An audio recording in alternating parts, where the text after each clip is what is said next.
Hi. Hi. Mom, Grandma, Nat Trav, everybody. I'm so glad that I could gather you all together for a few minutes to talk to me. Oh, but if you're watching this, that means that I'm dead. Sorry. Probably, a plane crash or, a car wreck. But it's all behind me now, and you're just left, picking up all the pieces and packing things away, and hope I didn't leave the Magnum Turbo out on the counter. But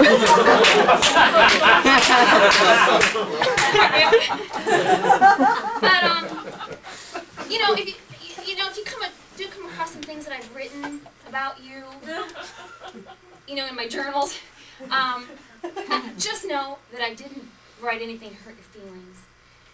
It was just for me. Just to get it all out.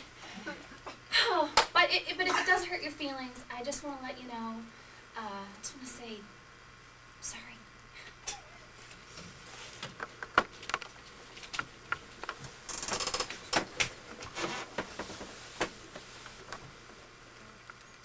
I am not your typical only child. I live at 1283 Walnut Street, Wyandotte, Michigan, and that's a suburb of Detroit. And it's right across the street from Pulaski Park. I live with my mom and my grandma and my two uncles, and they have lots of parties. And I get to be the bartender. I make the best margaritas in first grade. My mom is a bartender, and so all week, she makes a lot of drinks, so she sure doesn't want to make her drinks at home. So I just pull that chair right up to the counter so I can reach the blender, and then my mom yells out the drinks ingredients from across the room. And my grandma works a lot as a cook, and sometimes I go to work with her, and I get to talk to the customers and, take orders. And then when I take breaks, I eat bowls full of pickles. My two uncles have a lot of girlfriends. And they smoke a lot of joints. My one uncle, Jimmy, he's a drummer in a rock band. He met Alice Cooper. I told him to tell Alice I said hi. I'm alone a lot, but I don't really like to play with the other kids much. It's usually too cold outside anyway, and they're loud. I don't have my own bedroom. I just kind of sleep wherever. But I do have toys. As toys, I have a big wheel, and I have a pogo stick and dolls. And I cut all my doll's fingers off with a razor blade. I found the razor blade in the medicine cabinet, and it's real thin, and it's got a blade on both sides, and it's wrapped in this really thin, crispy white paper. And when you open it up, there's another little thin, waxy sheet of paper on the inside. I know, I got careful. Because I've seen my grandma use them when she shaves the hair off her mole.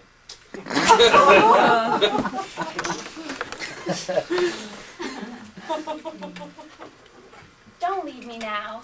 Stay here instead. I'm making some breakfast. Come out from under the bed.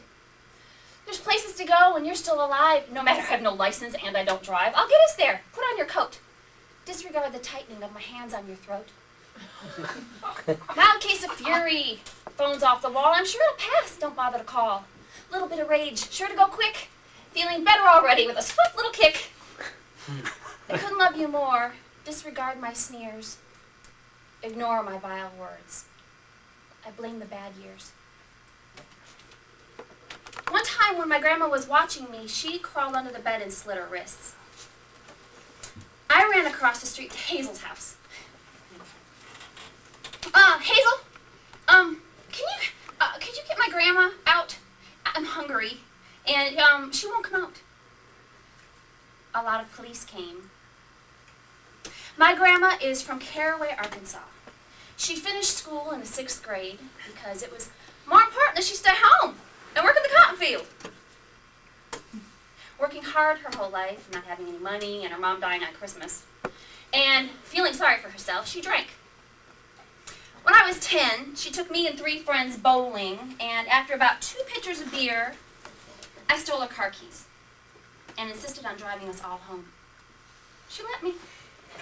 My grandma had been arrested for drunk driving many times. And one time, she hung herself in her jail cell with her sweater. The guard cut her down just in time. And then there was a time she was leaving a bar in Wyandotte, crossing the street, and then she got hit by the Domino's Pizza delivery guy. 30 minutes or less. There was sober grandma and drunk grandma. She was not a nice drunk. When I was 18, after living with my mom and my stepdad, I decided I should move back in with grandma. She probably just needs someone to cook for her. And I'm going to help her around the house. Around 2 a.m. one night, I came home and she started in on me, calling me names. Where have you been? You've been out whoring around, you little slut? You've been drinking? I said, Grandma, just leave me alone. Just go to bed. Go back to bed. Leave me alone. Oh, no, you've been out whoring around, you little slut. You're nothing but an old bitch, and I think you've been stealing out of my purse. Yeah, Grandma, that's what I've been doing. That's what I've been doing. Why don't you go to bed? Go to bed. Go to fucking leave me alone. I swear to God, I'm going to strangle you. And she moved her raggedy nightgown away from her neck and said, go ahead. So I did. I wrapped my fingers around her neck and I squeezed as hard as I could, and then I jumped on top of her in the bed and I was choking her. Oh my God. I had little purple dots all under my eyes, broken blood vessels. I ran to the phone to call my mom, and my grandma came out of the bedroom and ripped the phone out of the wall. I said, old lady, I was the last person on earth that loved you, and now you fucked that up too. You're fucked, old lady. And I grabbed what clothes I could and threw them in a paper bag and I left. And we didn't talk for 6 months. But I'm in therapy now. And I learned a lot on my very first visit. Why I don't want kids. Why I live so far away from all of you. Dad, that you did mess me up, even though I really didn't think you did. And why I'm attracted to emotionally unavailable men.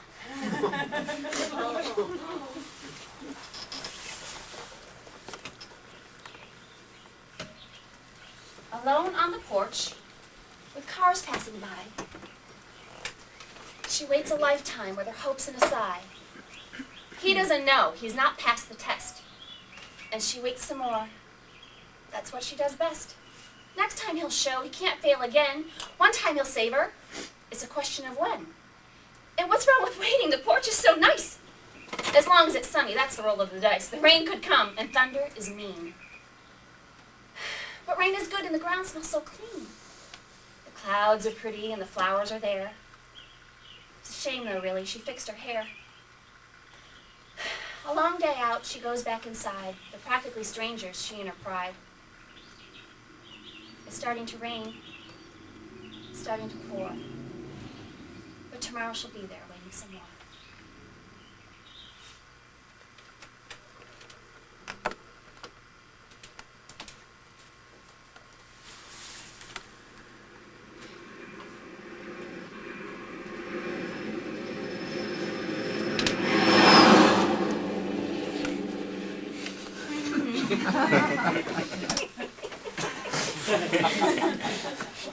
My dad left me waiting.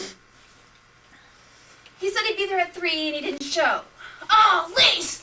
Oh, baby, I have to stop and talk to Manny about my check. He said he'd see me come play Nellie in South Pacific and he forgot. Oh, Lise, babe, how was that this weekend? I thought it was, are you going to do it again next weekend? I call him Squirrel. He's the child and I'm the parent. He's just a simple man, really enjoys simple things, likes hanging out in his garage making things out of scrap wood, like butterflies and dogs. He's a happy man with 9 fingers. He sawed one of them off when he was making a wood gift for me. The circular saw hit a knot in the wood and he sawed over these 3 fingers and they were able to save these 2, but this one And we looked around for it for a long time and we couldn't find it. I said, Dad, we need to get to the hospital so that they can save the fingers you still have mostly attached. And then on the way home from the hospital, it dawned on him. Where his pinky went. It fallen straight down into the sawdust pile. And then he scooped it up and he put it in a baggie and then he threw it in the trash.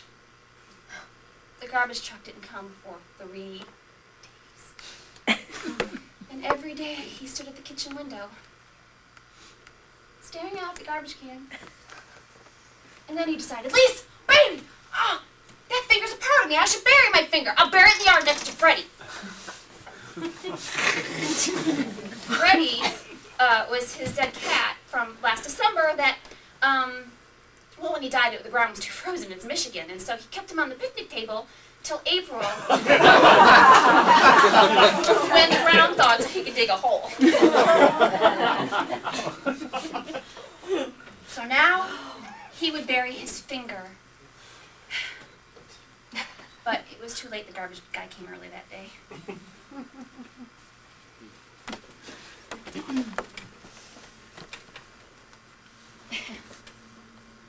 I don't like to touch my fingers together. And I don't really like to see anybody else do it either. When I was little, in the doctor's office, minding my own business, reading Highlights magazine, the nurse called me in. She paraded me past the jar of lollipops. And she put me in the examination room to wait for the doctor. And I already wasn't happy about it. It smelled funny. Then the doctor came in and he made some small talk. Hi, how are you? You get good grades about your favorite lollipop flavor's grape. Which is wrong. It's raspberry. And what the fuck does he know? And then he grabbed my hand. And he took the biggest needle in the whole world and he stabbed me in the middle of my finger and he squeezed really hard until all my blood came out. I ran out of there so fast, I hit a lollipop. There's been a lot of finger activity in my family. Pinky with my dad. My mom, about 4 years ago, was making shish kebabs about a piece of bamboo skewer stuck right here in her middle finger, and she tried to get me to feel it all the time. It's still there! My uncle, not the drummer, the other one, was mowing my grandma's lawn and cut off the end of his thumb. And then, Jimmy, the drummer, his nickname is Fingers. I just get this hot sensation and I feel like my bones are going to come out of my body. All my fears stem from something real. Like, for instance, I have a fear of my head catching on fire.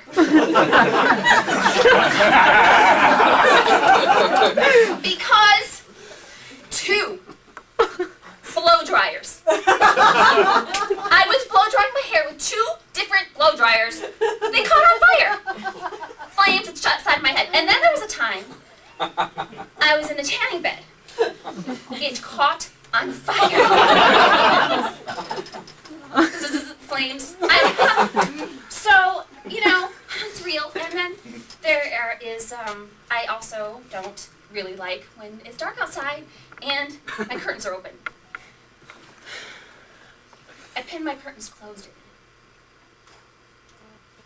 night. My mom always hung a towel over the bathroom window. She knew we had a peeping Tom. I was home alone one night.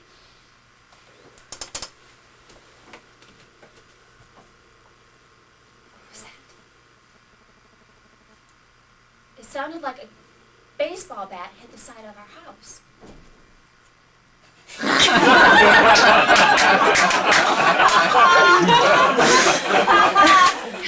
So I rush to the laundry room window. I open it up and I look out.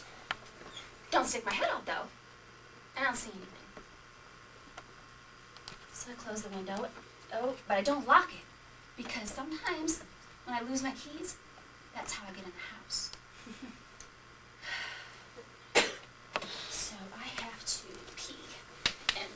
brush my teeth, I take a quick shower, and get to bed, and that's weird. There's no towel hanging over the window.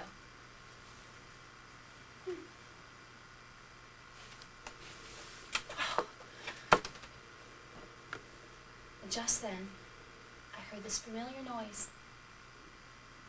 Like a metal garbage can turned upside down with someone standing on it. And just then it all made sense. The towel in the window, why my mom wouldn't let me open my bedroom windows, and why grass didn't grow on that side of the house. This has been going on for years. The bathroom window is ahead and to the right, but I stare straight ahead because I can't let him know that I know he's there, because somehow that'll be worse. I have to see him, but I can't let him know I'm seeing him. And I have to shut the light off so that I'm not on display. So I shut the light off, and I act like I'm going out the door, but instead of closing the door behind me, I close the door in front of me. It just looks like I left the bathroom, and then I duck down behind the sink in the dark. I see you. Or just a shadowy outline of you standing on a garbage can looking into my bathroom window. Does he know I'm behind the sink? Both just stay still for a while. More time passed, and then he goes. I crawl across the bathroom floor through the beam of light that separates the two dark sides of the bathroom, and I slowly work my way up the wall. I have to see if he's gone. And just as I'm about to get a look, he pops back into the window frame.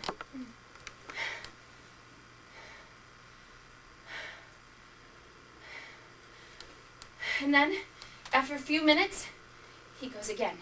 And then he comes back. What is he doing? He's going to all the other windows. I'm in a fishbowl. He's looking for me in all the other rooms. All the lights are on except for the bathroom. He knows. Oh my God, I gotta get out of here. I gotta get out of here. And just then, I hear the laundry room window open. And then it falls with a slam. And then again, and then again, and then again. I'm like, God, what is he doing? Is he trying to come in? Is he just trying to fuck with me? I can't take it, so I crawl through the house and plug all the lights, and I break all the light bulbs. And that's all I remember. The next thing I knew, I was breathing into a paper bag. A lot of police came. And my stepdad spent the rest of the night covering all the windows with paper towels and duct tape.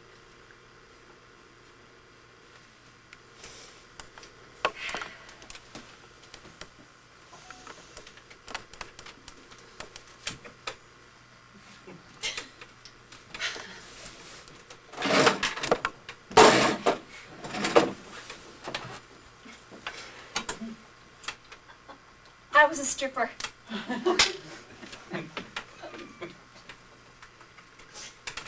For a whole weekend.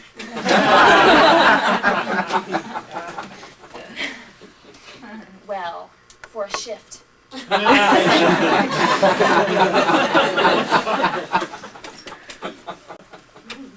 headed off to Vegas, borrowed some costumes from a friend. Went to Vegas to rake in the cash. This friend told me about this place that she went to. She made like $1,000 a night, and she only worked 4 hours. So I squeaked into Vegas on fumes with $40 to my name. But when I got there, the place that she told me about was all set for dancers that weekend. But this girl that worked there told me about this other place across town, this not so fancy place in a strip mall. When I got there, I met the owner, Gino. Hi, it's an 8-hour shift? From 10 p.m. to 6 a.m.? Okay, came all this way. Oh, hi, Angel's gonna show me around? Great. Gino, I just wanna say thank you for letting me... Okay. Angel, the stripper with a heart of gold. She showed me the ropes.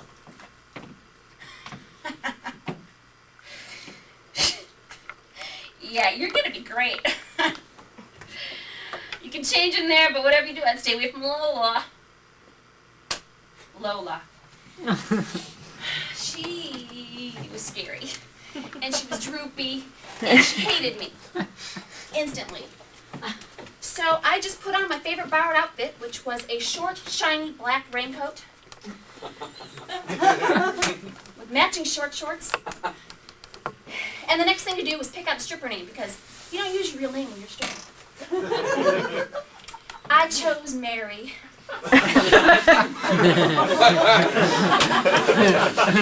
There are lots of rules when you're a stripper.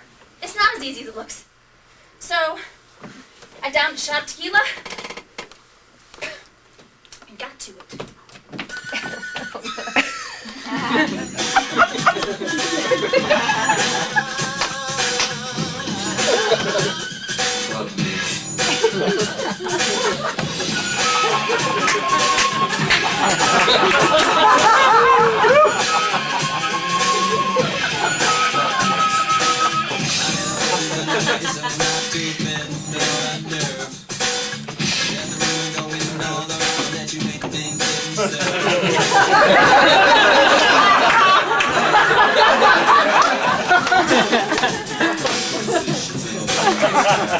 I made $3.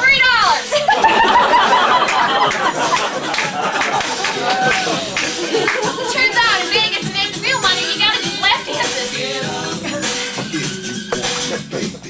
Finally got a guy that wanted one. His name was Scott. Hi, Scott! My name's Lisa. Mary! My name's Lisa. He said, "What are you doing here? Let's go." Okay. So I left with him.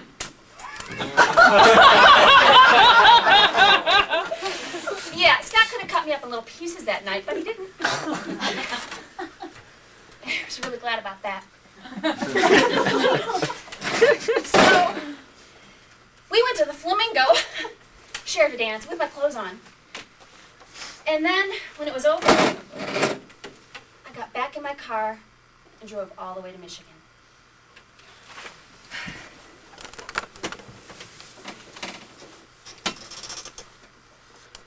That'll be $14.97. Oh, but we forgot to swipe your club card. There you go. You saved $1.19. Thank you. Thank you for saying that. I just love my job. It's great. I mean, you couldn't ask for a better job. And I've had lots of jobs. I mean, it gives me stability, and there are no surprises. No. It's just good to be back where I belong. Yeah, I lived in LA for a while, and I mean, it's everything you've heard. Smog, traffic, earthquakes. You can spend your whole life hoping. Agents, auditions, actors, commercials, TV shows. I was just chasing a dream. Oh yeah, I booked. I booked a few things. Tried surfing. Got fake tits. Took them out. You can really get swept up. Do I miss it?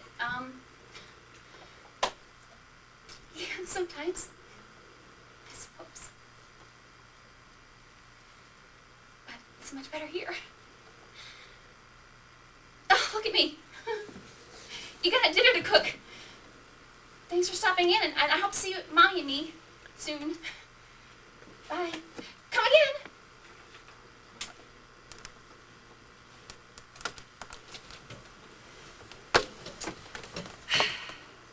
Nat, you can have my computer and pumpkin pie, but please promise me that you will trim his nails at least every 2 weeks.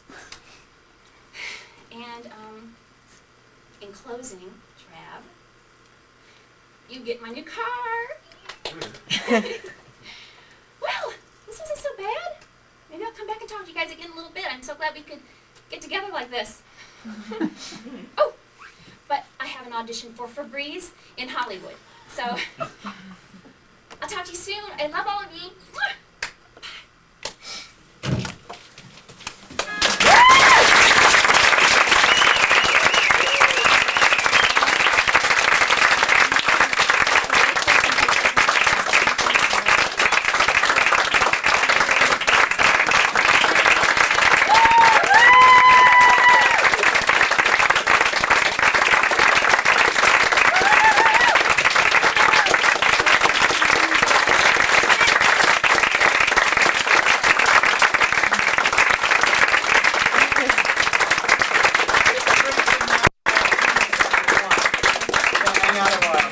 very much for coming, folks.